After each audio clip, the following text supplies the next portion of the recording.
Shafiq Shafiq Shafiq hello বন্ধুরা, কেমন আছো তোমরা? আশা করি খুবই ভালোই আছো।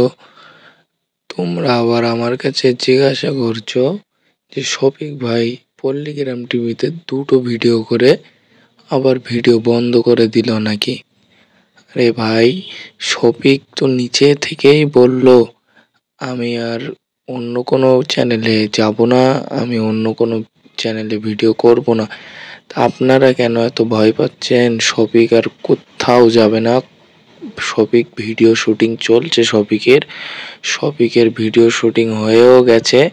শফিকের ভিডিও কাল বা পরশু দিন শফিকের ভিডিও আপলোড দেওয়া হবে। আপনাদের ভয় পাওয়ার কোনো যুক্তিই নেই। আমি বলছি তো, শফিক পরের ভিডিওতেও আছে, ও থাকবে, ও কোথাও যাবে না। আপনাদের কাছে আমার একটি রিকোয়েস্ট, আমার ভিডিওটা যদি ভালো লাগে লাইক শেয়ার কমেন্ট করবেন। কথার মধ্যে ভুল ত্রুটি হয়ে গেলে ভুল ত্রুটিকে ক্ষমা করবেন। খোদা হাফেজ।